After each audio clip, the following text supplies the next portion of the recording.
Bonjour et bienvenue dans Talk Paris. Nous sommes très heureux que vous soyez ici avec nous aujourd'hui. Je suis Guillaume. Et je suis Coralie. Sur cette chaîne, nous vous aidons à apprendre le français naturel grâce à de vraies conversations. Notre objectif est de rendre le français pratique, clair et utile pour la vie quotidienne. Nous voulons vous aider à comprendre le vrai français et à parler avec plus de confiance dans des situations réelles. Et la leçon d'aujourd'hui est particulièrement utile pour le travail, les affaires, l'école et les projets d'équipe. Oui, aujourd'hui, nous parlons de 100 phrases essentielles et de la manière de parler quand vous dirigez une réunion en français. Ce sujet est très utile parce que beaucoup d'apprenants de français doivent participer à des réunions, parler devant un groupe, poser des questions, guider une discussion et terminer une réunion de façon claire et polie. Beaucoup de personnes se sentent nerveuses quand elles doivent diriger une réunion. Elles connaissent les idées, mais elles ne connaissent pas les bonnes phrases. Exactement. Donc, dans cette leçon, nous allons vous montrer quoi dire du début d'une réunion jusqu'à la fin. Nous allons couvrir les phrases d'ouverture, les phrases pour présenter l'ordre du jour, les phrases de discussion, les phrases pour prendre des décisions et les phrases de clôture. Et nous allons le faire à travers une conversation naturelle, pour que vous puissiez entendre comment ces phrases sonnent vraiment. Si vous aimez apprendre avec nous, pensez à aimer cette vidéo et à vous abonner à la chaîne. Et n'oubliez pas de cliquer sur la cloche pour ne jamais manquer une leçon. Très bien, commençons. Alors, Coralie, comment vas-tu aujourd'hui? Je vais bien, mais je suis un peu fatiguée. Vraiment? Pourquoi es-tu fatiguée? Parce que j'ai 2 réunions ce matin, une réunion cet après-midi, et une réunion qui pourrait probablement être un simple email. C'est un problème très moderne. Vraiment. Je passe tellement de temps en réunion que j'ai l'impression que je devrais apporter des snacks et un oreiller. S'il te plaît, n'apporte pas d'oreiller à une réunion. D'accord, seulement des snacks alors. Aujourd'hui, je vais bien. Je me sens assez concentré parce que j'ai une matinée calme. Je relis mes notes, je fais un plan et je prépare mes tâches avant de commencer le travail. Ça a l'air très organisé. Merci. Qu'est-ce que tu fais ce week-end? Samedi, je retrouve une ancienne collègue pour prendre un café. Nous parlons du travail, des problèmes d'équipe et des histoires drôles de réunion. Oh, je suis sûr qu'il y a beaucoup d'histoires drôles de réunions. Trop. Une fois, un manager a parlé pendant 10 minutes sans se rendre compte que son micro était coupé. C'est douloureux. Très douloureux. Et toi? J'ai un week-end plus calme. Dimanche, je reste à la maison, je lis un peu et je me prépare pour la semaine. J'aide aussi un ami à s'entraîner pour un entretien d'embauche et nous parlons beaucoup de français professionnel. Ça correspond parfaitement au sujet d'aujourd'hui. Oui, exactement. En parlant de français professionnel, aujourd'hui, nous allons aider tout le monde à apprendre quoi dire quand on dirige une réunion. Ce qui est très bien, parce que beaucoup de personnes comprennent les réunions, mais elles ne savent pas comment en diriger une clairement. Exactement. Alors, passons à notre conversation principale. D'accord, Coralie. Commençons avec la question la plus simple. Pourquoi diriger une réunion en français est-il difficile pour beaucoup d'apprenants? Je pense que c'est difficile parce qu'il faut 2 choses en même temps. Il faut le français et il faut aussi de la structure. Il faut guider les gens, gérer le temps, poser des questions et avoir l'air poli. C'est exactement ça. Diriger une réunion, ce n'est pas seulement parler, c'est organiser la conversation. Donc aujourd'hui, avançons étape par étape, du début d'une réunion jusqu'à la fin. Très bien. Commençons par l'ouverture de la réunion. Quelles sont les premières phrases dont les gens ont besoin? D'abord, des salutations simples. Vous pouvez dire bonjour à tous. Vous pouvez aussi dire bienvenue à tous. Ensuite, vous pouvez remercier les personnes avec merci d'être présent aujourd'hui ou merci d'être ici. Ces phrases semblent simples, mais elles sont très professionnelles. Oui. Ensuite, vous passez au début. Vous pouvez dire commençons. Si des personnes sont encore en train de rejoindre la réunion, vous pouvez dire nous allons commencer dans 1 minute ou attendons encore 1 minute. C'est utile. Parfois, 1 ou 2 personnes sont en retard, et il faut une phrase calme. Exactement. Vous pouvez aussi vérifier que tout le monde est là en demandant « Tout le monde est là ?» Si c'est une réunion en ligne, vous pouvez dire « Est-ce que tout le monde m'entend ?» et « Est-ce que tout le monde voit l'écran ?» Oh, j'entends ces phrases tout le temps. Moi aussi. Elles sont extrêmement courantes. Après cela, vous expliquez la raison de la réunion. Vous pouvez dire « L'objectif de la réunion d'aujourd'hui est » ou « Le but principal aujourd'hui » C'est important, parce que les gens doivent savoir pourquoi ils sont là. Oui. Ensuite, vous présentez l'ordre du jour. Vous pouvez dire « Nous avons 3 points à discuter. Voici l'ordre du jour d'aujourd'hui. D'abord, regardons ceci. Ensuite, nous passerons à ceci. Après cela, nous parlerons de cela. Et enfin, nous discuterons de ceci. Ça semble déjà beaucoup plus clair que de commencer à parler au hasard. Exactement. La structure aide tout le monde à se détendre. Et si vous voulez avoir l'air amical, pas trop rigide, vous pouvez terminer l'ordre du jour avec « Est-ce que cela vous convient ?» Cela invite à la coopération d'une manière douce. Très bien. Donc, après l'ouverture, nous passons au premier sujet. Exactement. Vous pouvez dire « Commençons par le premier point ». Ensuite, si vous voulez qu'une autre personne parle, vous pouvez utiliser des phrases comme « Pouvez-vous nous faire un point ?» Pourriez-vous nous expliquer cela étape par étape ? Ou « Voulez-vous commencer ?» Attends, que veut dire nous expliquer cela étape par étape ? Bonne question. Cela signifie expliquer quelque chose en suivant les étapes, de façon claire et progressive. Ah, d'accord. Donc, si quelqu'un a un rapport, je peux dire « Pourriez-vous nous expliquer les chiffres étape par étape ?» Exactement. Cela sonne très naturel en réunion. Et si je veux obtenir des idées du groupe ? Alors, vous invitez les gens à participer. Vous pouvez dire « Qu'en pensez-vous ? Quel est votre avis ? Avez-vous des suggestions ? J'aimerais vous entendre. Quelqu'un souhaite-t-il ajouter quelque chose ? Ou encore, n'hésitez pas à intervenir. N'hésitez pas à intervenir. Sonne chaleureux et ouvert. Oui. Cela indique aux gens qu'ils peuvent parler. Et si quelqu'un commence à parler, vous pouvez l'encourager avec « Allez-y, je vous en prie ». C'est utile. Et après qu'une personne a parlé, comment répondre poliment ? Vous pouvez dire « C'est un bon point » ou « C'est intéressant, je suis d'accord avec cela » ou encore « Je vois ce que vous voulez dire ». Ce sont des phrases sûres et utiles. Très sûr et très utile. Mais les réunions ne sont pas toujours pleines d'accords. Parfois, on n'est pas d'accord. Oui, et c'est la partie qui fait peur à beaucoup d'apprenants. C'est vrai, mais vous pouvez exprimer votre désaccord poliment. Vous pouvez dire « Je ne suis pas sûr d'être d'accord » ou « J'ai un point de vue différent ». Ça sonne beaucoup mieux que « Non, vous avez tort ». Beaucoup mieux. Vraiment beaucoup mieux. Et si la discussion part dans la mauvaise direction ? Alors, la personne qui dirige la réunion a besoin de phrases pour garder le contrôle. Vous pouvez dire « Pouvons-nous revenir à ce sujet plus tard ? Restons concentrés. Gardons l'ordre du jour. Ne nous éloignons pas du sujet. Nous en parlerons plus tard. » Ou simplement « Passons au point suivant. » S'éloigner du sujet est une bonne expression. Qu'est-ce que cela veut dire exactement ? Cela signifie partir loin du sujet principal ou de l'objectif principal. Donc, si les gens commencent à parler du déjeuner pendant une réunion sur le budget, ils s'éloignent du sujet. Exactement. Très loin du sujet. Je pense que les personnes qui dirigent une réunion ont aussi besoin de phrases pour interrompre, mais de façon polie. Oui, absolument. Vous pouvez dire « Désolé de vous interrompre » ou « Puis-je vous arrêter un instant ?» Si une personne parle trop longtemps, vous pouvez dire « Écoutons aussi quelqu'un d'autre ». Et si le temps est court, vous pouvez dire « Nous n'avons pas beaucoup de temps » ou « Essayons de rester bref ». Ces phrases sont très utiles. Surtout, écoutons aussi quelqu'un d'autre. Cela semble poli et équilibré. Oui, cela donne de l'espace aux personnes plus silencieuses. Et qu'en est-il de la confusion ? Les réunions sont pleines de confusion. Dans ce cas, on utilise des phrases de clarification. Vous pouvez dire « Pourriez-vous expliquer cela encore une fois ? Pouvez-vous le dire plus simplement ? Que voulez-vous dire par là ? Ou pourriez-vous clarifier cela ? » Clarifier est un mot important. Qu'est-ce que cela signifie ? Cela signifie rendre quelque chose plus clair et plus facile à comprendre. Bien. Donc, si je ne comprends pas un commentaire, je peux dire « Pourriez-vous clarifier cela ?» Exactement. Vous pouvez aussi clarifier votre propre compréhension avec « pour être clair » ou « si je comprends bien ». Ou donc, vous dites que, ou encore « laissez-moi vérifier si j'ai bien compris ». Ce sont d'excellentes phrases. Elles vous donnent du temps et aident à éviter les erreurs. Oui. Et si vous avez besoin de plus de détails, vous pouvez demander « Pouvez-vous donner un exemple ?» Celle-là est simple et puissante. Très puissante. Aussi, dans beaucoup de réunions, les gens discutent de faits, d'argent ou de données. Alors, vous pouvez dire « Regardons les chiffres » ou « Le point clé est » Le problème principal est. Une solution possible est. Et une autre option. J'aime une autre option et ça sonne calme et pratique. Exactement. Après cela, vous guidez la comparaison.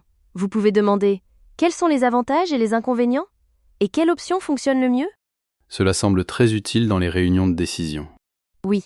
Et une fois que la discussion devient plus ciblée, vous passez aux décisions. Vous pouvez demander que devons-nous faire ensuite ? Sommes-nous tous d'accord ? Sommes-nous sur la même longueur d'onde ? Pouvons-nous prendre une décision aujourd'hui ? et décidons avant la fin de la réunion. Attends, que veut dire être sur la même longueur d'onde? Cela signifie que tout le monde comprend la situation de la même manière et est d'accord sur la direction à suivre. Donc, si l'équipe comprend clairement le plan, nous sommes sur la même longueur d'onde. Exactement. Et si la personne qui dirige la réunion veut proposer une direction? Alors, elle peut dire « Je pense que nous devrions » ou « Nous pourrions aussi ». Si le groupe a besoin d'un choix formel, vous pouvez dire « Passons au vote ». Et si le groupe est d'accord? Alors, vous pouvez dire « Choisissons cette option » ou « Nous allons avancer avec ce plan ». Très bien. Cela sonne décidé sans être agressif. Oui, un bon français de réunion est clair, calme et respectueux. Une fois que nous avons décidé, nous avons encore besoin d'action, n'est-ce pas? Absolument. Une réunion sans action, ce n'est qu'une longue discussion. Donc, vous passez aux phrases d'action. Attribuons les tâches. Qui va s'en occuper? Pouvez-vous gérer cela? Je vais m'en occuper? Ce sont des phrases essentielles. Je pense que beaucoup de réunions échouent parce que personne ne dit qui fait quoi. Très vrai. Ensuite, vous fixez les attentes de temps. Vous pouvez dire « Fixons une date limite ». Quand pouvez-vous terminer cela? Faisons un suivi la semaine prochaine. J'enverrai un résumé après la réunion. Je partagerai les notes. Tenez-moi informé. Et faisons le point vendredi. C'est un groupe de phrases tellement important. Elles transforment la discussion en action. Exactement. Que signifie faire un suivi ici? Cela signifie revenir sur le sujet plus tard pour vérifier les progrès ou continuer la discussion. Donc, si je dis « faisons un suivi la semaine prochaine », cela veut dire que nous reparlons du sujet la semaine prochaine et que nous regardons ce qui s'est passé. Correct. Et faire le point, c'est similaire? Similaire, oui. Faire le point signifie contacter quelqu'un brièvement ou se réunir rapidement pour demander des nouvelles sur les progrès ou la situation. C'est très utile, court, poli et clair. Maintenant, nous arrivons à la dernière étape, clôturer la réunion. J'adore cette partie. Cela signifie la liberté. Guillaume. Je plaisante. Enfin presque. Avant de terminer, vous pouvez dire « Avant de terminer » ou « Y a-t-il autre chose » ou « Avez-vous des questions finales » Ces phrases ressemblent à la dernière porte avant la fin de la réunion. Oui. Ensuite, vous faites le bilan de la réunion. Vous pouvez dire « Faisons rapidement le point ». Pour résumer, nous nous sommes mis d'accord sur 3 choses. La prochaine étape est… C'est l'un des moments les plus importants, non? Absolument. Un bon résumé aide les gens à se souvenir de ce qui compte. Et ensuite, nous terminons chaleureusement. Oui, vous pouvez dire « Merci pour vos contributions. Merci d'avoir partagé vos idées. C'était très utile. J'apprécie le temps de chacun. Nous allons conclure. Nous n'avons presque plus de temps. Nous reparlerons bientôt. Et à la prochaine réunion. » Conclure est un excellent mot. Qu'est-ce que cela signifie? Cela signifie terminer quelque chose et l'amener à sa fin. Donc, nous allons conclure est une manière polie de terminer. Exactement. Tout cela est déjà très utile. Mais je pense que les gens doivent aussi savoir comment avoir l'air naturel, pas robotique. Très bon point. Diriger une réunion, ce n'est pas seulement dire des phrases les unes après les autres. Il faut les connecter naturellement. Par exemple, bonjour à tous. Merci d'être présents aujourd'hui. Commençons. L'objectif de la réunion d'aujourd'hui est de discuter du nouveau calendrier du projet. Nous avons 3 points à aborder. D'abord, regardons le planning. Ensuite, nous passerons au budget. Enfin, nous discuterons des prochaines étapes. Est-ce que cela vous convient? Cela sonne très fluide. Ensuite, pendant la discussion, vous pourriez dire « Pouvez-vous nous faire un point ?» C'est un bon point. Pouvez-vous clarifier cela? Restons concentrés. Quels sont les avantages et les inconvénients? Sommes-nous tous d'accord? Avançons avec ce plan. Et ensuite, à la fin, attribuons les tâches. Pouvez-vous gérer cela? Fixons une date limite. J'enverrai un résumé après la réunion. Avant de terminer, quelqu'un a-t-il des questions finales? Pour résumer, nous nous sommes mis d'accord sur 3 choses. Merci pour vos contributions. Nous allons conclure. Exactement. C'est à cela qu'une vraie réunion ressemble. J'ai une question personnelle. Quand tu diriges des réunions, sur quoi te concentres-tu le plus? Je me concentre sur la clarté et le timing. Je veux que les gens comprennent l'objectif, restent sur le sujet et quittent la réunion avec des actions claires. Ça te ressemble vraiment, Coralie. Merci. Et toi, sur quoi te concentres-tu? Honnêtement, je me concentre sur l'énergie. Je ne veux pas que la pièce paraisse lourde. J'essaye de garder les gens impliqués, de poser des questions simples et de m'assurer qu'une seule personne ne parle pas pendant 20 minutes. C'est aussi très important. Un bon responsable de réunion gère à la fois la structure et l'énergie. Je l'ai appris à mes dépens. Il y a longtemps, j'ai dirigé une réunion et j'ai trop parlé. À la fin, tout le monde était poli, mais personne ne savait quoi faire ensuite. C'est une erreur courante. Beaucoup de personnes pensent que diriger signifie parler davantage, mais les bons responsables parlent souvent moins et guident davantage. C'est une phrase tellement utile. Merci. Une autre erreur est d'être trop souple. Si la réunion s'éloigne du sujet, vous avez besoin de phrases comme « Revenons à ce point et gardons l'ordre du jour ». Oui, sinon un petit sujet mange toute la réunion. Exactement. Une autre chose importante, c'est le ton. Même des phrases simples peuvent sembler fortes ou impolies si votre ton est trop dur. Donc, puis-je vous arrêter un instant ? Doit sonner calme, pas en colère. Oui, calme, respectueux et professionnel. Et pour les réunions en ligne ? Les phrases sont-elles différentes ? Certaines sont les mêmes, mais quelques phrases supplémentaires sont utiles. Par exemple, « Est-ce que tout le monde m'entend ? Est-ce que tout le monde voit l'écran ? Votre micro est coupé ? Pourriez-vous partager votre écran ? Et dites-moi si la connexion est mauvaise. » Votre micro est coupé et maintenant du français professionnel international. Vraiment. Je pense aussi que la répétition aide dans les réunions. Les responsables répètent clairement les points clés. Absolument. Des phrases comme « pour être clair » et « pour résumer » sont précieuses parce qu'elles répètent l'idée importante sans avoir l'air ennuyeuse. Ça a du sens. Cela aide les gens à se souvenir. Et cela aide aussi les personnes qui ne sont pas natives.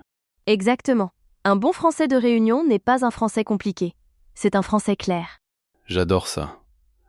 Un bon français de réunion, c'est un français clair. Oui, les phrases courtes fonctionnent bien. Commençons.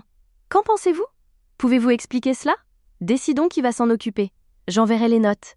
C'est encourageant pour les apprenants parce qu'ils n'ont pas besoin de grands mots professionnels. Vraiment pas. Un français simple peut très bien diriger une réunion. Avant de terminer cette partie, pouvons-nous donner un court modèle de mini-réunion ? Excellente idée. Je dirige et tu réponds. Parfait. Bonjour à tous. Merci d'être ici. Commençons. L'objectif de la réunion d'aujourd'hui est de discuter du nouveau plan marketing. Nous avons 3 points à discuter. D'abord, regardons le calendrier. Guillaume, peux-tu nous faire un point ? Bien sûr. Nous avons terminé la première version mardi, mais nous avons encore besoin du retour de l'équipe design. Merci. C'est utile. Peux-tu nous expliquer la prochaine étape ? Oui, nous révisons la version mercredi, puis nous envoyons la version finale vendredi. Très bien. Est-ce que quelqu'un a des questions ? D'accord. Passons au budget. Le point clé est que les coûts sont un peu plus élevés ce mois-ci. Qu'en pensez-vous ? Je pense que nous devrions réduire un peu le budget publicitaire. C'est un bon point. Je vois ce que tu veux dire. Quelqu'un a-t-il un point de vue différent ? Nous pourrions aussi garder le budget et raccourcir la campagne. Intéressant. Quels sont les avantages et les inconvénients ? Très bien. Je pense que nous sommes maintenant sur la même longueur d'onde. Choisissons la deuxième option. Nous allons avancer avec ce plan. Guillaume, peux-tu gérer le calendrier révisé ? Oui, je peux m'en occuper. Parfait. Fixons une date limite pour jeudi. J'enverrai un résumé après la réunion. Avant de terminer, avez-vous des questions finales ? Non ? Très bien. Pour résumer, nous nous sommes mis d'accord sur le nouveau calendrier, le budget mis à jour et les prochaines étapes. Merci pour vos contributions, tout le monde. Nous allons conclure. Cela sonne très réel et très utile. Bien. C'est exactement ce que nous voulons. Tu sais, Guillaume, pendant que nous parlions, nous avons utilisé beaucoup de mots et d'expressions utiles. Oui, et beaucoup d'entre eux ne sont pas seulement utiles pour les réunions. Ils sont utiles dans la vie professionnelle en général. Premier mot ordre du jour. Cela signifie la liste des sujets d'une réunion. Ah oui, un mot très important pour les réunions. Exactement. Par exemple, voici l'ordre du jour d'aujourd'hui où nous avons 4 points à l'ordre du jour. Et vous pouvez aussi dire « Veuillez m'envoyer l'ordre du jour avant la réunion ». Très bien. Un ordre du jour clair aide les gens à se sentir préparés. Qu'est-ce que tu aimes dans un bon ordre du jour ? Des points courts, un ordre clair et pas de surprise. Expression suivante, nous faire un point. Cela signifie nous donner les dernières informations sur quelque chose. Très utile quand on demande à quelqu'un de parler. Exactement. Par exemple, pouvez-vous nous faire un point sur le projet ? Ou elle nous fait un point tous les lundis. Et vous pouvez aussi dire « Avant de décider, faisons un point avec l'équipe commerciale ». Parfait. C'est une expression professionnelle courante et amicale. Quand demandes-tu généralement des mises à jour ? Quand un projet avance lentement et que personne ne sait pourquoi. Expression suivante, expliquer étape par étape. Cela signifie expliquer quelque chose de manière progressive. J'aime beaucoup cette expression. Moi aussi. Par exemple, pouvez-vous nous expliquer le processus étape par étape ? Ou il nous explique le rapport très clairement. Et vous pouvez aussi dire « Veuillez m'expliquer le nouveau système étape par étape ». Exactement. C'est utile quand quelque chose comporte plusieurs étapes. Qu'est-ce que tu demandes souvent aux gens de t'expliquer étape par étape? Les nouveaux outils. J'ai toujours besoin d'aide avec les nouveaux outils. Expression suivante, s'éloigner du sujet. Cela signifie partir loin du sujet principal ou de l'objectif principal. Cela arrive beaucoup dans les vraies réunions. Vraiment. Par exemple, nous nous éloignons du sujet ou ne nous éloignons pas du sujet. Et vous pouvez aussi dire « La discussion commence bien, mais ensuite elle s'éloigne du sujet ». Très bien. Le contraire serait rester concentré ou rester sur le sujet. Qu'est-ce qui fait généralement dévier les réunions? Les longues histoires et les sujets secondaires. Mot suivant, clarifier. Cela signifie rendre quelque chose plus clair et plus facile à comprendre. Un mot professionnel très utile. Oui. Par exemple, pourriez-vous clarifier ce point? Ou je veux clarifier une chose avant de continuer. Et vous pouvez aussi dire « Laissez-moi clarifier ce que je veux dire ». Exactement. Clarifier aide à éviter la confusion. Quand as-tu souvent besoin de clarification? Quand les gens parlent trop vite ou utilisent trop de mots vagues. Expression suivante, être sur la même longueur d'onde.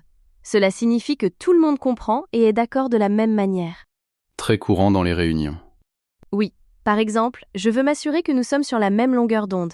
Ou, avant de continuer, sommes-nous tous sur la même longueur d'onde? Et vous pouvez aussi dire « L'équipe n'est pas encore sur la même longueur d'onde ». Parfait. C'est une expression idiomatique, mais très utile en français professionnel. Pourquoi est-il important d'être sur la même longueur d'onde? Parce que la confusion crée des erreurs plus tard.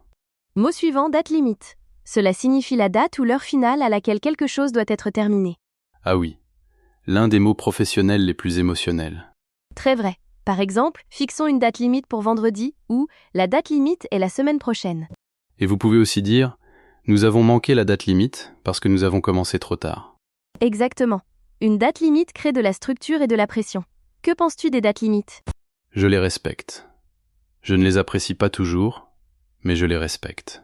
Expression suivante, faire un suivi. Cela signifie revenir sur le sujet plus tard pour vérifier les progrès ou continuer la discussion. Une autre expression essentielle pour les réunions. Oui. Par exemple, faisons un suivi la semaine prochaine ou je fais un suivi par email après la réunion. Et vous pouvez aussi dire « Merci d'avoir fait un suivi sur ce problème ». Parfait. Suivi peut être utilisé comme nom et faire un suivi comme expression verbale. Tu préfères un suivi par email ou de courtes réunions? Généralement par email. Court et clair. Expression suivante, conclure. Cela signifie terminer quelque chose. Très utile à la fin des réunions. Exactement. Par exemple, nous allons conclure ou nous concluons la réunion à 17h. Et vous pouvez aussi dire « Je veux conclure ce point avant le déjeuner ». Très bien. Cela sonne poli et clair. Quand aimes-tu conclure une réunion? Avant que les gens perdent leur énergie et arrêtent d'écouter. Dernier mot résumé. Cela signifie dire les points principaux d'une manière courte et claire. Une autre compétence clé de leadership. Oui, par exemple, laissez-moi résumer la discussion, ou elle résume les prochaines étapes à la fin. Et vous pouvez aussi dire « Un bon responsable résume clairement et brièvement ». Exactement. Résumer aide les gens à se souvenir de ce qui compte. Qu'est-ce qui fait un bon résumé? Des points courts, des actions claires et aucune confusion supplémentaire. Revoyons rapidement tout le vocabulaire. Ordre du jour, la liste des sujets d'une réunion. Nous faire un point, donner les dernières informations. Expliquer étape par étape, expliquer de manière progressive. S'éloigner du sujet, partir loin du sujet principal. Clarifier, rendre quelque chose plus clair. Être sur la même longueur d'onde, partager la même compréhension. Date limite, le moment final pour terminer quelque chose. Faire un suivi, vérifier les progrès plus tard. Conclure, terminer quelque chose. Résumer, donner brièvement les points principaux. C'est un ensemble de vocabulaire de réunion très utile. D'accord, Guillaume. Nous avons beaucoup parlé de la manière de diriger une réunion. Oui, vraiment. J'ai l'impression d'avoir assisté à 3 réunions, mais dans le bon sens. D'une manière très utile, j'espère. Pensons à ce que nous avons appris. D'abord, nous avons appris comment ouvrir une réunion. Nous utilisons des phrases comme « Bonjour à tous ». Merci d'être présent aujourd'hui. Commençons. Et l'objectif de la réunion d'aujourd'hui est... Ensuite, nous avons parlé de la présentation de l'ordre du jour. Nous avons utilisé des phrases comme « Nous avons 3 points à discuter ». D'abord, regardons ceci. Après cela, nous parlerons de cela. Et enfin, nous discuterons de ceci. Après cela, nous sommes passés à la discussion et à la participation. Nous avons utilisé des phrases comme « Pouvez-vous nous faire un point ? Pourriez-vous nous expliquer cela étape par étape ? Qu'en pensez-vous ? Quelqu'un souhaite-t-il ajouter quelque chose ? Et allez-y, je vous en prie. Ensuite, nous avons couvert le contrôle et la clarification. Nous avons utilisé des phrases comme « restons concentrés »,« ne nous éloignons pas du sujet ». Pourriez-vous clarifier cela? Pour être clair? Et pouvez-vous donner un exemple? Après cela, nous avons travaillé sur les décisions et les actions. Nous avons utilisé des phrases comme « sommes-nous tous d'accord? Sommes-nous sur la même longueur d'onde? Avançons avec ce plan. Qui va s'en occuper? Et fixons une date limite. » Enfin, nous avons pratiqué des phrases fortes pour clôturer une réunion, comme « avant de terminer ». Pour résumer, la prochaine étape est « merci pour vos contributions ». Et nous allons conclure. Donc, la grande leçon est celle-ci: diriger une réunion en français ne consiste pas à utiliser des mots difficiles. Il s'agit d'utiliser des phrases claires, une structure calme et une direction confiante. Exactement. Si vous apprenez les phrases pour chaque étape, vous pouvez diriger une réunion beaucoup plus naturellement. Début, milieu, fin. Ouvrez clairement, guidez poliment, terminez fortement. C'est un résumé parfait. Maintenant, nous voulons vous entendre. C'est notre partie préférée. Oui, nous aimons toujours lire vos commentaires. Notre question du jour est: quelle phrase de réunion de la leçon d'aujourd'hui est la plus utile pour vous et pourquoi? Je vais commencer. La phrase qui est la plus utile pour moi est « restons concentrés », parce que je pense que les bonnes réunions ont besoin de direction et de clarté. Pour moi, la phrase la plus utile est « pouvez-vous clarifier cela ?» Parce que je la demande tout le temps, surtout quand quelqu'un parle trop vite. Vous voyez, nous avons des réponses différentes, et ce n'est pas un problème. Alors, chers apprenants, nous voulons savoir ce que vous pensez. Quelle phrase pensez-vous pouvoir utiliser dans votre vraie vie? Peut-être que vous aimez « commençons ». Qu'en pensez-vous? Sommes-nous sur la même longueur d'onde? Ou nous allons conclure? Vous pouvez écrire « la phrase que je trouve la plus utile est » parce que, Ou je veux utiliser en réunion parce que. ou même, dans mon travail ou dans ma classe, j'ai souvent besoin de dire « Dites-le nous dans les commentaires. Écrivez une courte réponse et pratiquez votre français avec nous. cela nous aide à créer de meilleures vidéos. Et cela vous aide aussi à pratiquer l'écriture en français. Alors, partagez votre réponse. Nous aimerions vraiment la lire. Nous apprécions vraiment votre temps et votre soutien. Si vous avez aimé cette vidéo, mettez un grand pouce bleu. Et cliquez sur le bouton d'abonnement et sur la petite cloche. Comme ça, vous n'oublierez pas de nous rejoindre pour notre prochaine leçon. Vous êtes tous d'excellents apprenants et nous sommes très heureux d'apprendre avec vous. Continuez à pratiquer. Souvenez-vous, un bon français de réunion ne consiste pas à avoir l'air sophistiqué. Il s'agit d'être clair, calme et facile à comprendre. Exactement. Une phrase utile à la fois. D'accord? Passez une merveilleuse journée, une merveilleuse soirée ou une merveilleuse nuit. Prenez soin de vous et continuez à pratiquer. Au revoir. Au revoir tout le monde. À bientôt dans la prochaine leçon.